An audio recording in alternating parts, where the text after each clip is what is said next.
यह सोने की थैली मेरे खेत पे मिली है, इसलिए इस पर पूर्णतः मेरा अधिकार है। लेकिन मालिक, यह कहानी है एक छोटे से गांव के गरीब किसान रवि की, जो एक मेहनती, ईमानदार और हमेशा सच्चाई में विश्वास रखने वाला व्यक्ति था। रघु अपनी पत्नी कविता के साथ गांव के जमींदार के खेतों में काम करता था। गरीबी से गुजारते हुए भी रघु ने कभी बेईमानी का रास्ता नहीं अपनाया।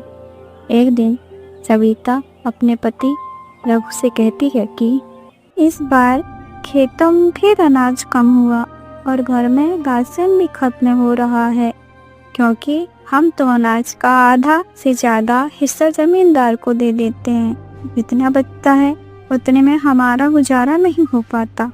रघु मुस्कुराते हुए बोलता है कि सविता, तुम चिंता मत करो, ईश्वर पे भरोसा रखो। वे कभी भी मेहनत करने वालों को खाली पेट नहीं सोने देते। दोनों पति पत्नी सुबह से शाम होने तक मेहनत करते हैं और इसके बावजूद भी उनका घर बहुत मुश्किल से चलता है, लेकिन रघु के चेहरे पर कभी निराशा नहीं रहती। एक दिन रघु खेत में जुताई कर रहा था, कभी अचानक उसके हल की नोक मिट्टी के अंदर से एक थैली निकलती है। अरे, ये क्या है? ये तो सोने के सिक्के की थैली लग रही है। रघु उस थैली को लेकर घर जाता है और अपनी पत्नी से कहता है, देखो सविता, आज मुझे खेत में जुताई करते समय एक थैली मिली है जिसके अंदर सोने के सिक्के हैं। रघु, उन सोने के सिक्कों से हमारी सभी परेशानियां कम हो जाएंगी। नहीं सविता, यह सोने के सिक्के हमारे नहीं है। जरूर किसी व्यक्ति की खोई हुई थैली होगी जिसमें यह सोने के सिक्के मिले हैं। इस थैली को हमें गांव के सरपंच के पास ले जाना चाहिए। इसके बाद रघु और उसकी पत्नी सोने की थैली लेकर पंचायत पहुंचते हैं। यह खबर पूरे आसपास के गांव में फैल जाती है। इसके कारण गांव का जमींदार भी पंचायत में पहुंचता है और बोलता है, यह सोने की थैली मेरे खेत पे मिली है, इसलिए इस पर पूर्णतः मेरा अधिकार है।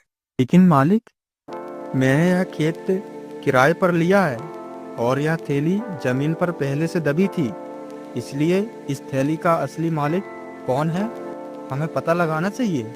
इतने में गांव का सरपंच विचार करके बोलते हैं, सही कहते हो रघु, हमें पहले इस थैली के असली मालिक का पता लगाना चाहिए। इस बात को सुनकर गांव का जमींदार गुस्सा होकर चला जाता है। अगले दिन गांव में सभा लगती है। इसमें आसपास के लोग भी आते हैं। उसी सभा में पास के गांव से आया व्यापारी कहता है, बेटा, यह थैली मेरी है जो कि बहुत समय पहले उसी खेत में खो गई थी। तुम चाहो तो यह सोने से भरी थैली रख सकते हो, लेकिन तुमने अपनी ईमानदारी दिखाई। मैं तुम्हारी इस ईमानदारी से बहुत खुश हूँ और इस थैली का आधा धन तुम्हें देना चाहता हूँ। नहीं सेठ जी, मेरे लिए तो आपका आशीर्वाद ही काफी है।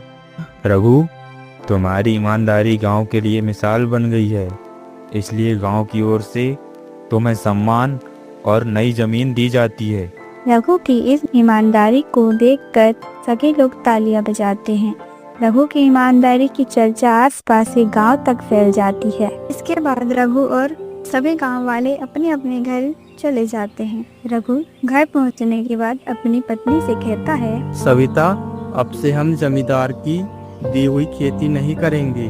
जो जमीन हमें पंचायत से मिली है, हम कल से उस जमीन पर खेती करेंगे। इससे हमारी गरीबी जल्दी दूर हो जाएगी। हाँ रघु, तुम सही कह रहे हो, भगवान सबके सुनते हैं। रघु सुबह सुबह जुताई करने के लिए अपने खेतों की तरफ निकल जाता है और सुबह से शाम तक खेतों में खूब मेहनत करता है।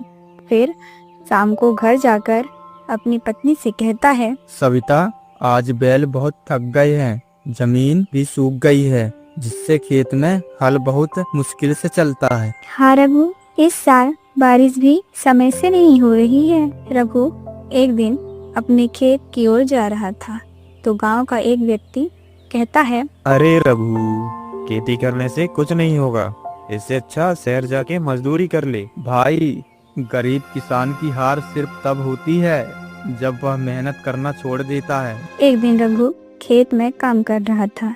तब गांव का व्यक्ति आकर रघु से कहता है, रघु, जिस खेत में तू इतनी मेहनत कर रहा है ना, उसमें कभी अच्छी फसल नहीं होगी। आई, खेती कभी खराब नहीं होती, उस खेत पर मेहनत करने वालों की सोच खराब हो जाती है। गांव वाले की बहुत सी बातें सुनकर रघु एक दिन परेशान होकर गांव के सरपंच के पास जाता है और कहता है, मुखिया जी, जब मैं खेतों में मेहनत करता हूँ तब कोई न कोई व्यक्ति मुझे ताने मारते हैं। लोगों की इतनी सारी बातें सुनकर मैं बहुत परेशान हूँ। बेटा रघु, तुम अपनी मेहनत करते रहो, अपने आप पे भरोसा रखो और लोगों की बात को नजरअंदाज कर दिया करो। आप ही बताइए मैं क्या करूँ? बीज भी बहुत महंगे हैं और ऊपर से बारिश भी नहीं हो रही। बेटा रघु, तुम नींबू और शहद की खेती क्यों नहीं करते? इसमें पानी भी कम लगता है और शहर में इनका दाम भी अच्छा मिल जाता है। मुखिया की इस बात को सुनकर रघु अगले ही दिन से खेतों में नींबू की फसल और मधुमक्खी के छत्ते लगाने लगता है। रघु के इस काम को देखकर गांव के लोग उसके ऊपर हंसने लगते हैं। अरे देखो, अब ये रघु नींबू बेच के अमीर आदमी बनेगा।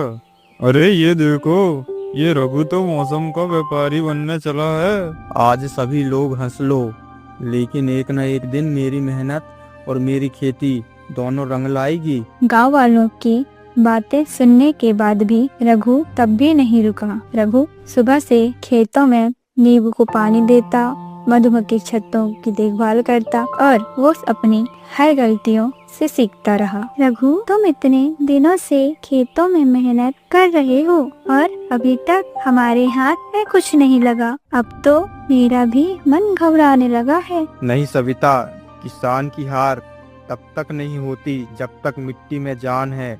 आज अगर मैंने हार मान ली तो मिट्टी भी मुझसे रूठ जाएगी।